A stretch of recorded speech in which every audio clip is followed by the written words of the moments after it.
Welcome, Wargamers, to my first journey vlog. So, I'm currently traveling with my brother to go to a shadow in the east. And there will actually be some of the best American players there. So, there's definitely going to be some stiff competition. And that's why I brought a pretty strong army of Iron Hills, well, actually Erebor Reclaimed, Elrond's Household, and White Council. So pretty much what I've brought is 19 Iron Hills Dwarves with Spear and Shield, and one with Spear, Shield, and Banner, along with Gloin, Champion of Erebor, and Dane Ironfoot, Lord of the Iron Hills, on War Boar, leading them, and the banner's with Dane, because I might as well put that in with my command warband. So I've also got Galadriel, and her main function is to shut down magic, to pretty much give me magic invulnerability, but she can also banish any spirits, namely ring wraiths, but also a shade. She can get rid of that nasty shade. In addition, she also has 3 might, so she can either use this to channel her Fortify Spirit, or she can use it for heroic moves or other heroic actions. As well as a secondary option with her, or actually 2 of them, she can pretty much completely shut down shooting with her blinding light, as well as she's actually pretty strong combat. Fight 6, 3 attacks, strength 4, nothing to laugh at. Sure, other combat heroes at her points level will still do combat better, but they can't do as many things, and can't pretty much make my other combat heroes in that force completely invulnerable. I also have, for shooting and mobility, as well as a higher fight value, objective taking, and just utility in general, a Rivendell Knight Captain and 3 Rivendell Knights. They all have shields. So that's pretty much my army, and I'm really looking forward to getting to the venue. Welcome back, Wargamers. After the first game, which was to the death, I won with 12-1. My opponent was Tim, playing a Harad army. The game was pretty brutal, though the first hour was spent merely maneuvering and taking some pot shots. Later on, I came against his main command force and destroyed it. He fought pretty well, and did manage to deal a wound to Dane in one horrific turn. However, I did manage to pull out the win, killing all his heroes, as well, except for a one unnamed hero. And obviously his general, his Knight of Umbar, and pulling out the win. So I'm now at 12-1. So, or 12 victory points, actually. And with 12 victory points, that means I'm tied for first. This means I am playing Devin, DCHL Devin, yeah. So he is really good, and he's got Lake Town. The good news is that the battle is Lords of Battle, which means that if I stand one chance against Devin, it's in this scenario. I might actually be able to pull out the win here, and that'd be truly spectacular if I can beat him. So, I will let you know how that battle goes. So, welcome back. I actually did lose, but it was only a 3-0 loss, so not that bad. But according to Devin, I did make a big mistake. I held back and kind of catty-cornered to try and force him into a bad position, but he just stood back and shot, and so I did lose the game. So this is actually Devin here, and he's actually, what did you think? Hey guys, yeah, no, actually the game was a lot, it was a win for me, but probably shouldn't have been. He had an Iron Hills army, and I had a Lake Town army, so if anyone knows, he not only outfights me, but he can kill me on 4s, and it takes like 6 followed by a 4 to kill him. So honestly, I'd say the game should have went in his favor, but I think instead of moving around, if he had charged right in, you would have definitely had a win. You would have demolished me. But because you didn't do that, I pretty much took my age-old tactic I used with hobbits, and I ran away as far as I could. So, and I know that, unfortunately, I guess that didn't create a fun game for you as much.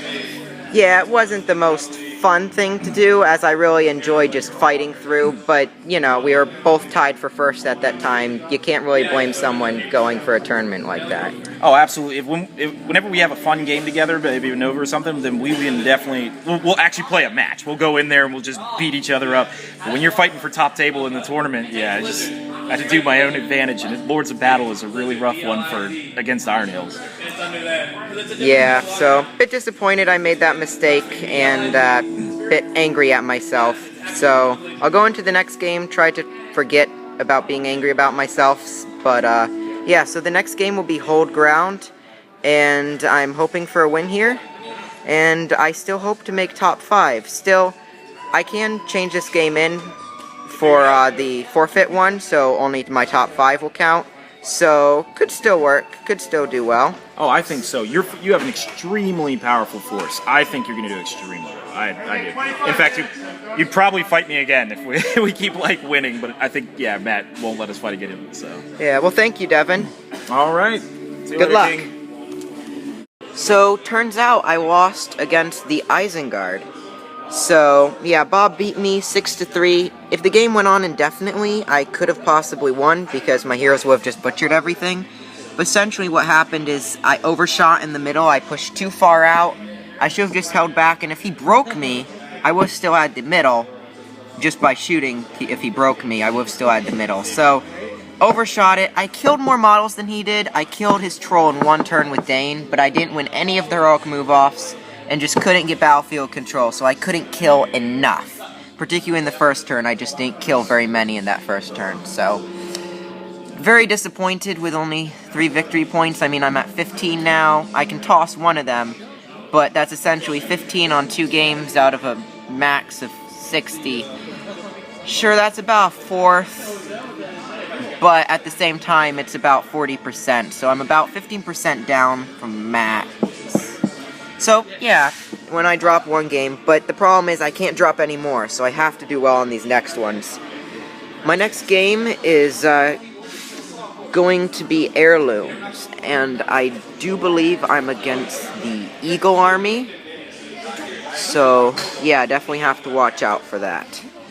And I'll let you know how that went soon.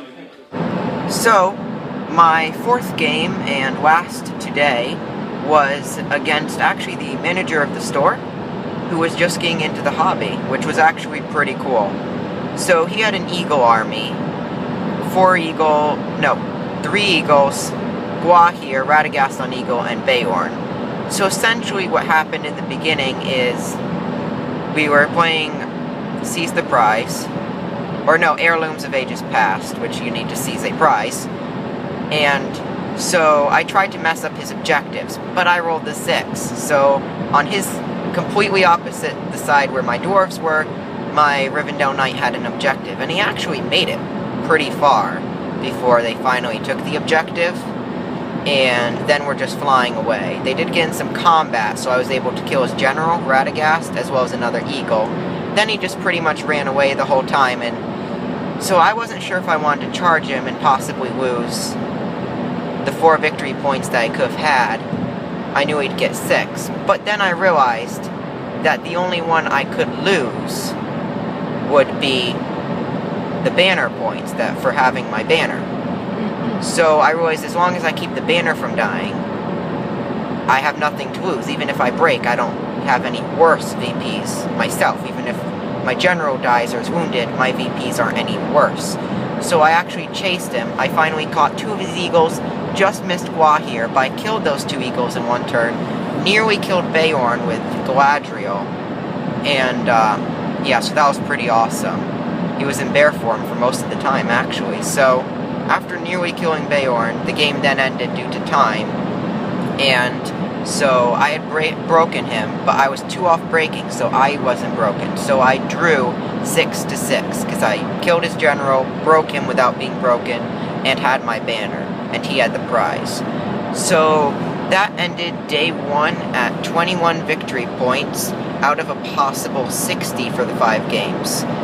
Now, considering one of these is probably going to be my forfeit, because the way the game works is only 5 count, the 6th is essentially a tiebreaker in the case that you have equal VPs with someone, which is unlikely, but essentially it means that if you just have horrible luck one game or just don't have it that game, you can that's your forfeit game and it won't count on you. So, with the 2 games left, if I do well in these, I should still be able to make my goal of top 5, but it's not guaranteed.